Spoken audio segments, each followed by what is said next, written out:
और यहाँ पर 7 पद है। 7 पद का मतलब है कि 7 को वचन लड़की आपसे जीवन भर आपके साथ जुड़ने के लिए 7 वचन मांगती है, मैंने 7 को प्रतिज्ञा कराती है आपसे। पहला लड़की का वचन है तीर्थो व्रतोध्यापन यज्ञ दानम मया सहस्त्वं यदि कांतपुरेया वामंगमायामि त्वदा त्वदीयं जगाध वाक्यं प्रथमं कुमारी। लड़की का पहला वचन है कि हे कांत, हे होने वाले पतिदेव, अभी हुए नहीं हैं लेकिन तुरंत होने जा रहे हैं, यदि आप शादी के बंधन के बाद तीर्थ करेंगे, व्रत करेंगे, यज्ञ करेंगे, दान करेंगे, उसमें मेरी सहभागिता होगा या उसमें मुझे साथ रखेंगे, तभी मैं वामांग आऊंगी, तभी मैं आपकी पत्नी बनूंगी।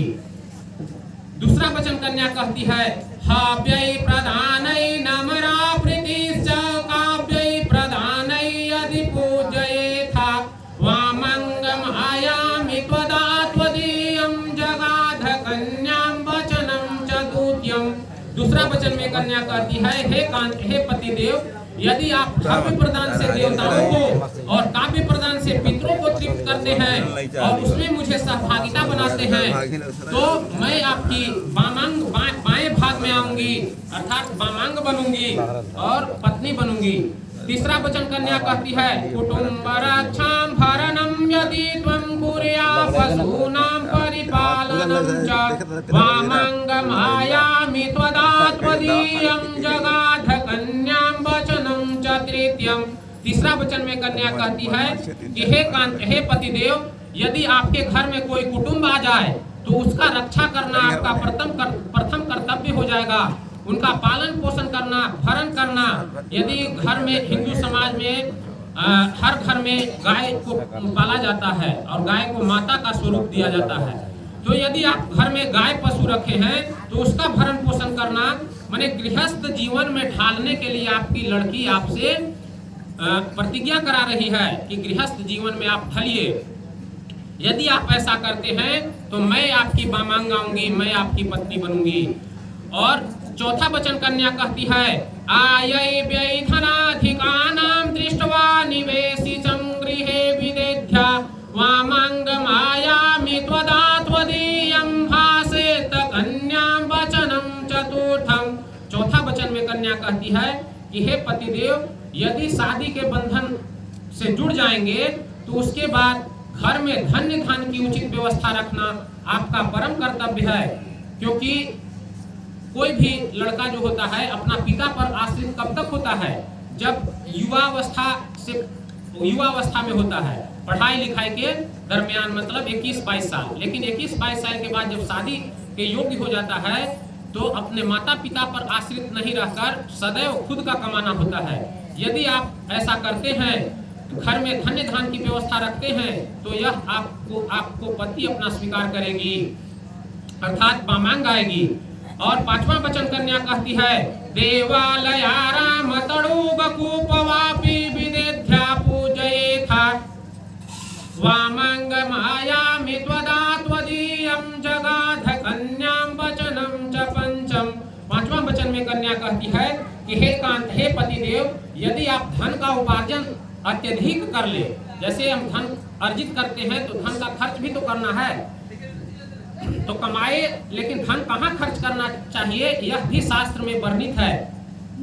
धन को ऐसे वैसे जगह पर खर्च नहीं कर देना चाहिए, जैसे आज का सब समाज में है कि दारू में ज़्यादा खर्चा कर देते हैं, शराब में, जुआ में, तो नाचने वाले के पास खर्च कर देते हैं। तो धन का यह सद्गति नहीं है, धन का यह दुरुपयोग है।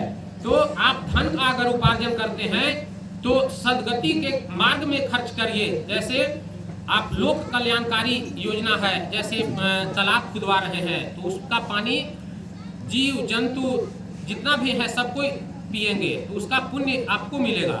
मंदिर में अगर दान करिएगा, अपना कमाई का एक अंश भी दान करिएगा तो आपका वह पुण्य कर्म का उदय होगा। यदि आप ऐसा करते हैं तो यह लड़की वामांग आएगी, अपना पति स्वीकार करेगी। और छठा वचन कन्या कहती है देशांतरे वा स्वपुरांतरे वा यदा विदेध्या क्रय विक्रय त्वं वामंगयामि त्वदा त्वदीयं जगाध कन्या कि हे कांत, हे पतिदेव, यदि आपको व्यापार या धन का अर्जन करने का स्रोत अगर देश से मिल जाए तो देश से कमाइए। अगर कभी विदेश जाकर भी धन का उपार्जन करना पड़े तो वहां पर भी धन का उपार्जन करें, और तभी मैं आपकी बाएं भाग में आऊंगी, वामांग बनूंगी। और 7वां वचन कन्या कहती है, न सेवकिया न परिकिया जाया काले तोद्भवानी कामिनीति वामांगम मायामि त्वदा त्वदीयं भासे कन्या वचनम च सप्तम। जब 6 गो वचन आप कन्या को दे दिए कि चलिए आपका 6 वचन हम मान लिए, तो आपसे कन्या 7वां वचन भी कहती है कि हे पतिदेव, यदि आपको अत्यंत प्रबल कामना हो जाएगा पर भी दूसरी स्त्री का सेवन नहीं करेंगे, अर्थात कहने का मतलब है कि जिसके साथ आप विवाह संपन्न कर रहे हैं उसी के साथ जीवन पर्यंत, जीवन का 3 अवस्था, 4 अवस्था में एक अवस्था आप तो अपना पिता के घर, दोनों को, ये भी अपने माता पिता के घर पूरा कर ली और आप भी अपने माता पिता के घर युवा अवस्था को निकाल दिए। जब युवा अवस्था से चलेंगे प्रौढ़ावस्था, तो उसमें भी आपको कन्या का रखना है, और उसके बाद वृद्धावस्था होता है तो उसमें भी आपको साथ देना है। जब तक इनका और आपका दोनों का बाल उजला नहीं हो जाए तब तक इनका साथ देना है। और एक ही पत्नी व्रत धारण करना है। यदि आप ऐसा करते हैं तो यह हरि मंडप के सामने अपना पति आपको स्वीकार करती है। लड़की का यही 7 वचन है और लड़का का 4 वचन होता है। आप 4 वचन मांग रहे हैं लड़की से। पहला वचन है उद्याने मध्वस्थाने परगे हे गमनम तथा परपुरुषारति गीतम हास्यम वर्जेत्वम सदा। अर्थात कहने का मतलब है कि तुम्हें भी कुछ फर्ज निभाना होगा। जैसे अकेले वैसे स्थान पर जाना तुम्हें सर्वदा मना रहेगा जहाँ पर शराबी लोग रहते हैं, और पर पुरुष माने दूसरे पुरुष के साथ खेलना हंसना, यह अगर आज पति को अच्छा नहीं लगेगा तो वह छोड़ देना पड़ेगा। दूसरा वचन आप मांगते हैं अंतगे हे इसिता नित्यम सुख दुख भोगनी यदा तिष्ठति भद्रम त्वं पालनीयम सदा मम। अर्थात मेरे घर में, घर के भीतर रहती हुई सुख में भी मेरा साथ देना पड़ेगा, और कभी दुख का भी समय आएगा तो उसमें भी सहभागिता बनना पड़ेगा। कदम से कदम मिलाकर दुख को भी दोनों को मिलजुल के काट लेना है। यदि आप ऐसा करते हैं और मेरे घर परिवार का पालन पोषण करते हैं तो मैं भी तुमको अपना पत्नी स्वीकार करूंगा।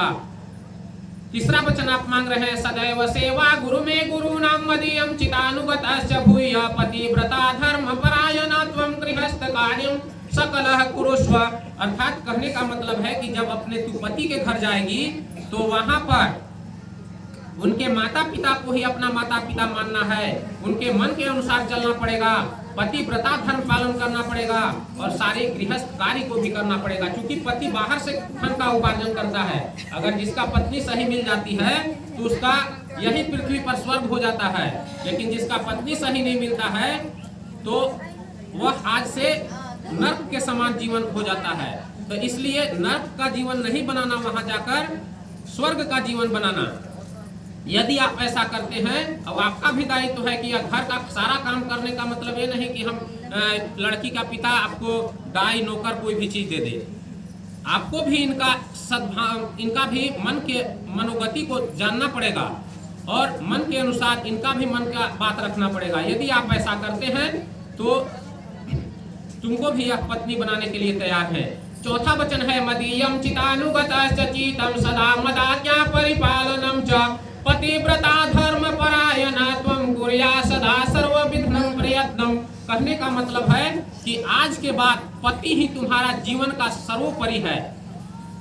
पति के इच्छा में ही तू अपना इच्छा रखेगी, पति का सदा आज्ञा का पालन करेगी और पति में ही अपना चित्त लगाएगी। यदि आप ऐसा करते हैं तो ये भी आपको भरी मंडप के सामने अपना पत्नी स्वीकार करते हैं।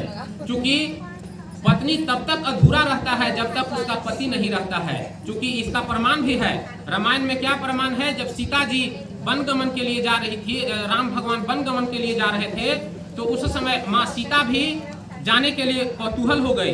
तो भगवान राम बोले कि अभी नहीं सीता, अभी मत जाओ। लेकिन सीता माँ क्या बोली कि हे नाथ हमको भी ले चलिए, क्योंकि मेरा प्राण आपके पास है।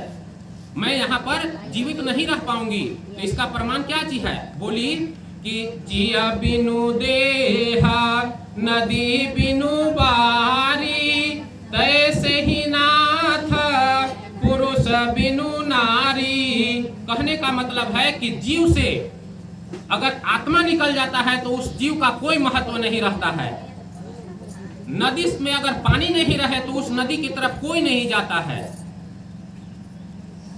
और स्त्री के जीवन में अगर पुरुष नहीं है तो वह स्त्री का जीना माने कुछ नहीं है, जीवन जीना बेकार है। तो इसलिए हे नाथ मुझे अपने साथ ले चलिए, यहाँ मत छोड़िए। तो उसी तरह से आप लोग भी जीवन में निभाइएगा। कभी ऐसा आप घूमने जाइए तो पत्नी को भी लेके जाइए। यही हम आप लोगों को आशीर्वाद देंगे कि अपना जीवन मंगलमय बनाइएगा। कभी आपस में अगर कुछ मतभेद हो जाएगा तो मिल के बात आपस में करके उस मतभेद को हटा दीजिएगा।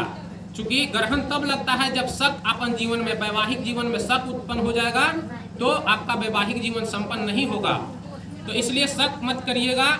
यही मंगल कामना के साथ मैं आपको आशीर्वाद देता हूँ। सन सिंधोरा दीजिए।